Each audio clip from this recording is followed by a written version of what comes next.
Comenzamos una nueva edición de Café Financiero con toda la información necesaria para cuidar tu dinero en este formato que estamos llevándoles a todos durante la cuarentena. Ya se encuentra, como siempre, Yamila Escala, que nos va a contar qué coberturas vienen ofreciendo las compañías de seguros de vida frente a la pandemia. Yami, ¿qué tal? ¿Cómo andás? Hola Ale, hola a todos, ¿cómo les va? Así es, hoy seguros de vida y seguro automotor. Un tema que ha generado muchas consultas. O también se encuentra Melina Manfredi. Meli, ¿qué tal? ¿Cómo andás? Hola Ale, ¿cómo estás? Como Meli, nos vas a brindar los detalles del congelamiento de alquileres y de las cuotas de los préstamos hipotecarios que dispuso el gobierno por 180 días. Así es, vamos a charlar un poquito de todo eso. Muy bien, y también se encuentra Gustavo Bonefa. Gustavo, ¿qué tal? ¿Cómo andás? ¿Cómo estás, Alejandro? ¿Bien? Con Gustavo vamos a repasar lo sucedido en los mercados de capitales y también Gustavo trae algunas recomendaciones para ver qué hacemos con nuestros ahorros en el contexto de la pandemia. Veremos qué tan lejos podemos llegar con eso. La verdad que es un ambiente de incertidumbre bastante importante, así que trataremos de clarificar algunos temas. Definitivamente, muy bien. Y en el último bloque se va a sumar el economista Daniel Artana para analizar las principales noticias económicas de estos últimos días. Quédate con nosotros, vamos a una muy breve pausa y en instantes estamos de regreso con todos estos temas.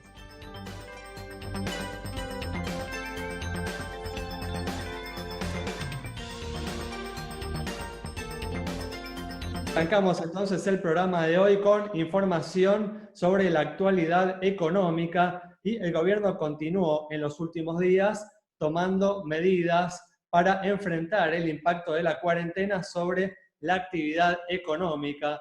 Es el caso del congelamiento de alquileres y de las cuotas de los préstamos hipotecarios que dispuso por decreto por 180 días. Meli, ¿cuáles son los detalles de estas medidas? Claro, Ale, porque, bueno, mucha gente está no pudiendo facturar, no pudiendo trabajar en medio de la cuarentena. El gobierno lo que hizo fue congelar tanto alquileres como cuotas de préstamos hipotecarios y prendarios a los valores de marzo. Esto es, si vos alquilabas y tenías en abril o en mayo un aumento pactado, ese aumento no se va a hacer y recién a partir de octubre vas a tener la posibilidad de pagar la diferencia en 3 cuotas consecutivas sin penalidades. En el caso del congelamiento, esto tampoco va a tener intereses. Sí se van a correr algunos intereses si la persona deja de pagar del todo la cuota. Claro. Pero si es solamente la diferencia entre el valor de marzo y el valor que debería estar pagando en el mes, no va a haber intereses. Otro dato importante es que esto va tanto para vivienda única y familiar como para lo que sea alquileres de establecimientos que se utilizan, por ejemplo, para actividades culturales y, bueno, otro tipo de establecimientos que de alguna forma cumplen un rol social en la comunidad. La idea es que todos puedan mantener las actividades mientras dure la cuarentena. Y el último punto es que los contratos de alquiler, si el locatario quiere, o sea, si la persona que está alquilando quiere hacerlo, se van a poder extender el plazo por 3 meses más. Esto es porque muchas veces por ahí te vencía el contrato de alquiler este mes, el mes que viene, y con la cuarentena no pudiste salir a buscar, salir a mirar o a hacer la mudanza.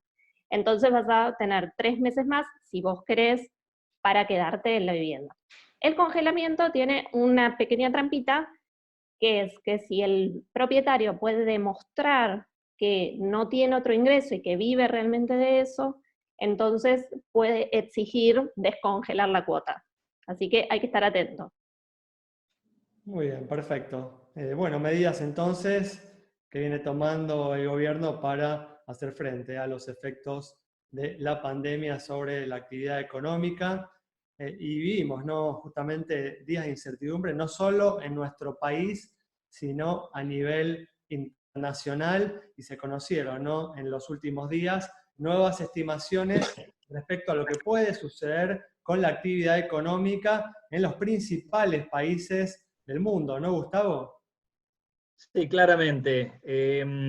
Han sido días en donde se han visto revisadas a la baja la mayor parte de las estimaciones de crecimiento mundial. The Economist está estimando actualmente 2,2% de caída para el PBI mundial, con una fuerte caída para Estados Unidos del 2,8%. La revisión del Instituto Internacional de Finanzas habla de 1,5% de caída en la economía mundial. Claramente estamos frente a una recesión y de peores magnitudes que la del año 2009, en donde esta es una crisis no solo económica, sino médica y básicamente de confianza, en donde el confinamiento de muchas personas y la no operatividad de las empresas le pone un cepo de corto plazo muy importante. Todo está apuntando a un segundo semestre mucho mejor que el primer semestre, pero este segundo trimestre que está por comenzar se lleva todas las de perder, porque se encuentra un tercio de la economía mundial prácticamente paralizada, y en donde los índices bursátiles norteamericanos no han hecho más que adelantar y adelantarse a este escenario, con la peor caída para el Dow Jones trimestral del 22% de la historia, en donde tenemos que remontar al año 1938 para encontrar una caída tan importante y profunda del S&P 500 con el 20% de caída, e incluso habiendo tenido una semana extraordinaria donde rebotaron los índices un 15%. Así que cuidado, porque esto es el anticipo que va a pasar en la economía mundial, y de eso depende cómo para que se recuperen los índices. Va a depender de la profundidad del lock-up o del cierre de las economías, y obviamente esa famosa curva y el planeamiento de esa curva de infectados. Bueno, ese es el motivo por el cual los principales países del mundo han lanzado gigantescos planes de estímulo, Gustavo.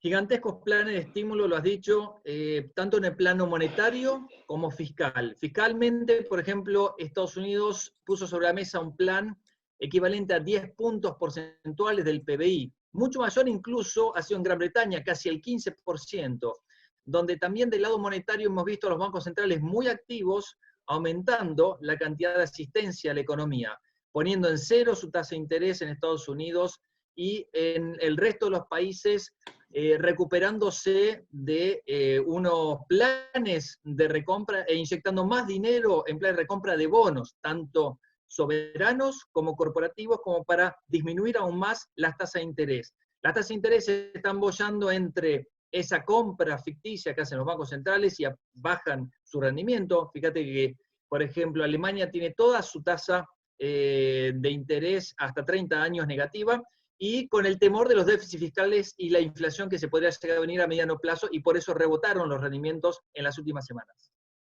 Muy bien, bueno, nos vamos ahora hacia el mercado de seguros, y hubo muchas consultas en estos últimos días en las compañías de seguros de vida en relación a las coberturas existentes frente al coronavirus, ¿no, Yami?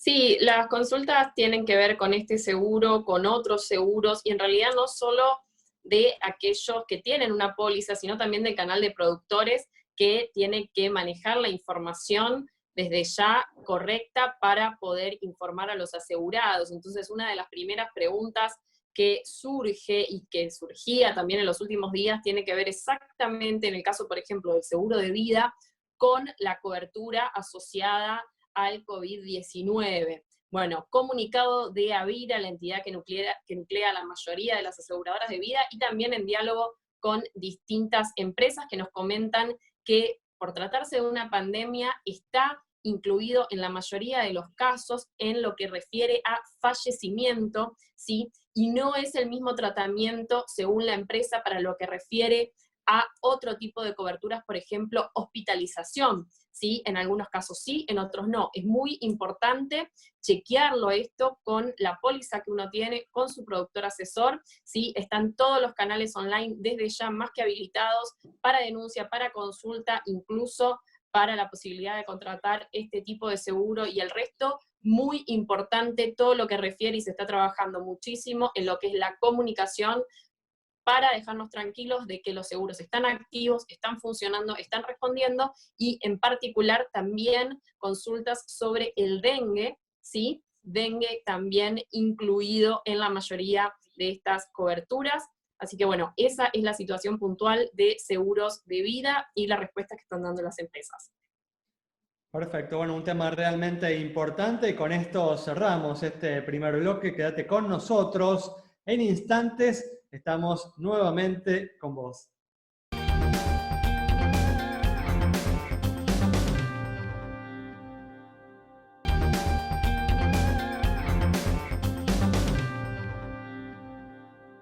Arrancamos este segundo bloque con información importante en el contexto de la cuarentena que estamos atravesando, frente a las restricciones para circular y a las limitaciones en la actividad bancaria. Es importante tener presente cuáles son las alternativas para acceder al efectivo, Meli.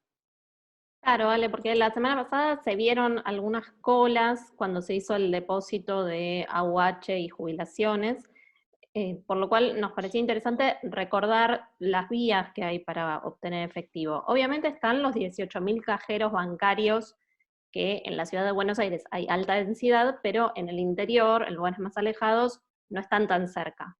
En esos lugares hay otras alternativas, como por ejemplo los cajeros no bancarios, los marca blanca, que están muchas veces en supermercados o en estaciones de servicio.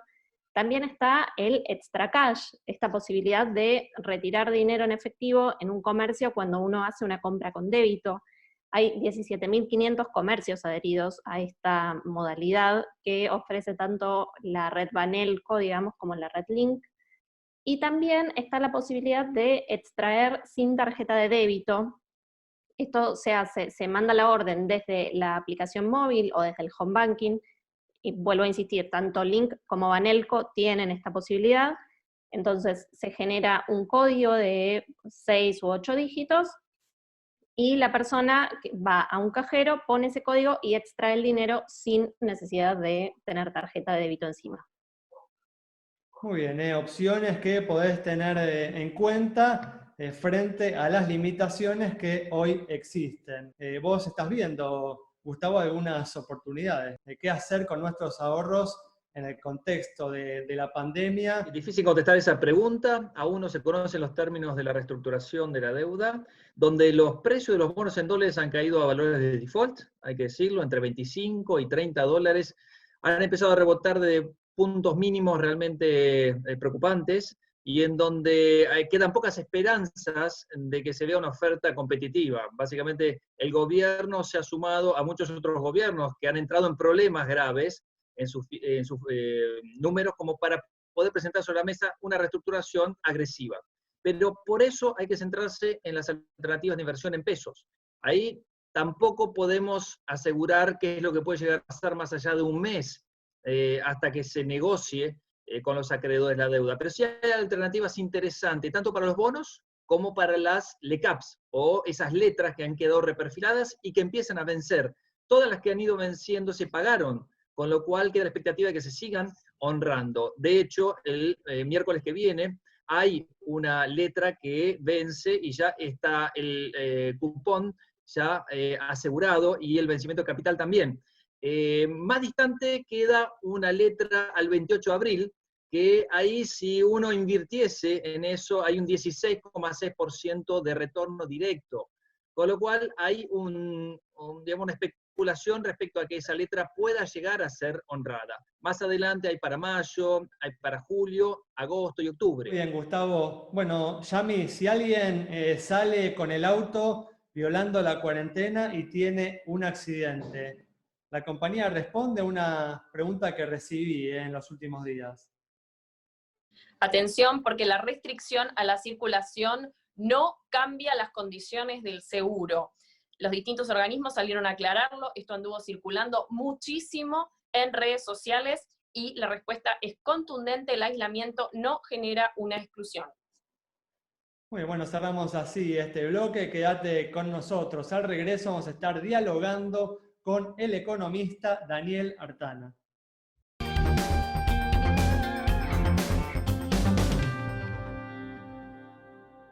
Arrancamos entonces este último bloque ya con la presencia del economista Daniel Artana para analizar los hechos más destacados en materia económica de estos últimos días. Daniel, ¿qué tal? ¿Cómo andás? ¿Cómo te va? ¿Qué decís, Alejandro? Bueno, un gusto poder conversar con vos. Hace varios meses que no podías venir al estudio, por lo menos conversamos a través de este medio así alternativo. El efecto positivo de la cuarentena. Tal cual, tal cual. Bueno, muy bien, hablábamos en el primer bloque de las medidas que viene tomando el gobierno para hacer frente al impacto económico de la cuarentena. Fue el caso, ¿no?, del congelamiento de alquileres y de las cuotas de los préstamos hipotecarios que dispuso el gobierno por decreto por 180 días. ¿Te parecieron atinadas, Daniel, estas últimas medidas? Mira, a mí me parece que esas son medidas que son relleno.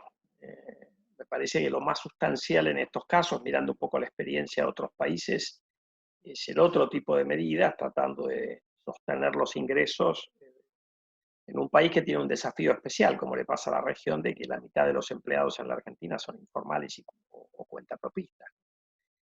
Y ahí yo creo que, bueno, el gobierno decidió limitarse a la gente de menores ingresos. Esto plantea un problema, porque más allá de que se anotó un montón de gente y parece que excede por lejos los números que barajaba el gobierno, veremos qué es lo que hacen, pero no parece que las 10 millones de personas que se anotaron para el ingreso este especial de 10.000 pesos cumplan con los requisitos que puso el gobierno.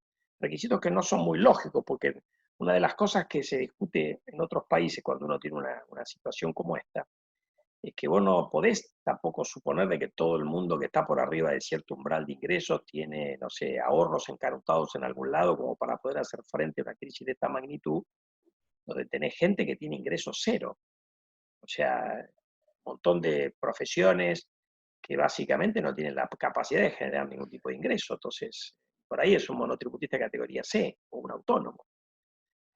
Así que bueno, yo creo que la cosa va más por ese lado de refinar eso bien, por las medidas que traten de dar un sostén crediticio para que los asalariados privados puedan cobrar sus sueldos o una parte de sus sueldos y tratar de que la cosa no vaya increyendo, porque si se rompe la cadena de pago, todos sabemos que la cosa va a ir para peor.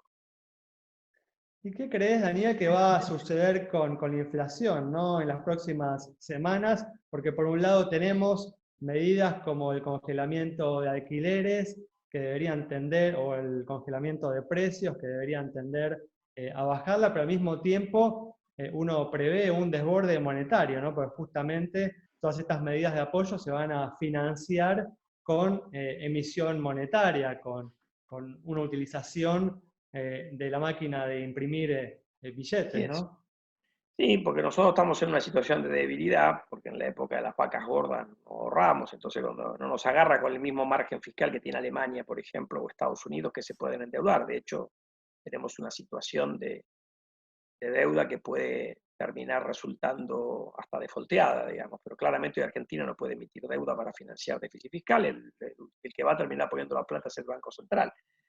Ahora, en realidad cuando uno tiene un receso como el que seguramente va a tener la economía argentina y tiene sectores paralizados, y además por los propios rezagos que tiene la política monetaria, yo creo que la inflación de corto plazo no va a ir para arriba, es más probable que vaya para abajo, más allá de la estacionalidad, que marzo es un mes y que por ahí siempre da más inflación que febrero, pero viene dando baja la inflación. Entonces yo creo que en el corto plazo no vas a tener un coletazo inflacionario que nos preocupe.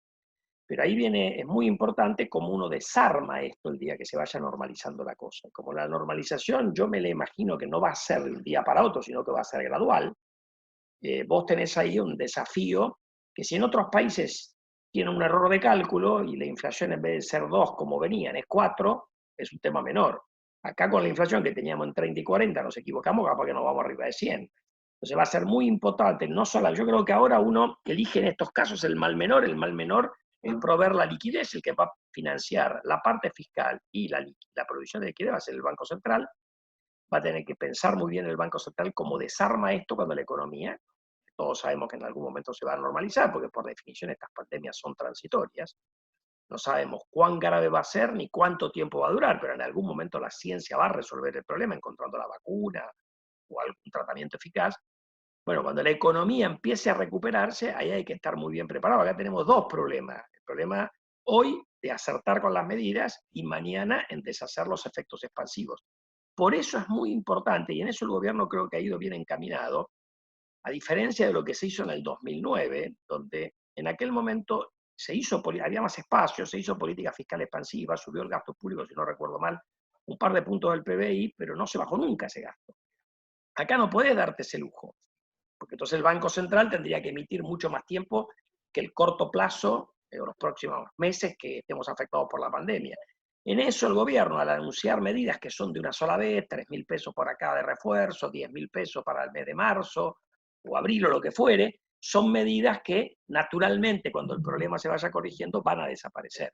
En eso me parece que han pensado con cierto criterio, entonces va a bajar la necesidad fiscal, va a bajar la presión sobre el Banco Central, es decir, que hay una suerte de mecanismo que te ayuda a corregir el exceso. Esperemos que dejen de lado algunas medidas que anunciaron al principio que no tienen nada que ver, por ejemplo, los créditos por crear, la inversión pública, primero no tienen efecto inmediato, con lo cual no te sirve para la pandemia. Segundo, en la cuarentena, ¿quién va a salir a construir? Eran medidas que no tenían lógica con el problema que estábamos viendo, ¿no es cierto? ¿Cómo te va? Renegociación de la deuda y reservas. ¿Qué lugar tienen en este contexto? Bueno, ahí hay todo un debate o discusión respecto de si el gobierno, aprovechando este lío, va a ir con una oferta muy agresiva y si total terminase en default no se va a notar. Y es posible que el default no se note. Lo que te va a costar es más la recuperación si la Argentina entra en default. Ahora, en términos de reservas, el gobierno lo ha dicho el ministro y todos lo sabemos, porque miramos las reservas netas, no tiene margen para pagar todo el año.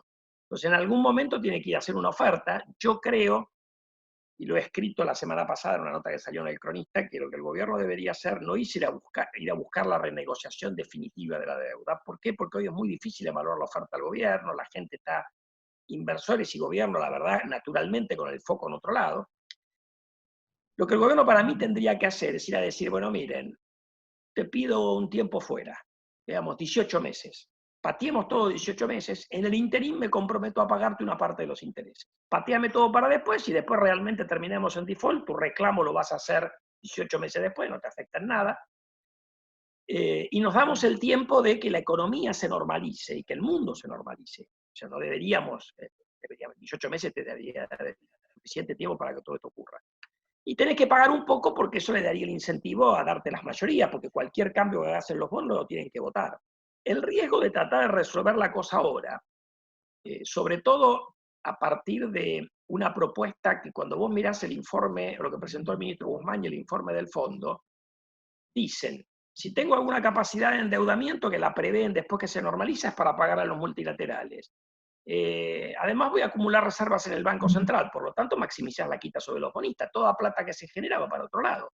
Es muy difícil que los bonistas te acepten una oferta que sea consistente con la conclusión del informe del Fondo Monetario. Me parece a mí, pero bueno, en definitiva no es mi plata, cada cual votará y verá, pero mi sensación es que es un poco más complejo que mirar el precio de los bonos en el mercado secundario. Yo me he cansado de repetir esto. Está la gente que te dice, bueno, ahora una oferta vale 50 centavos, como valen 30, ganaste un montón de plata, todo el mundo te entra. Bueno, no, porque si todos salimos al día siguiente de la reestructuración a vender los bonos, no vale 50 centavos, vale mucho menos. Entonces, no está disponible eso. Eso es si tenés un montón de bonos que se quedan con los bonos reestructurados apostando que en el largo plazo van a tener valor. Por lo tanto, no van a mirar el día después de la reestructuración, el precio del día después, sino que van a mirar un horizonte más largo.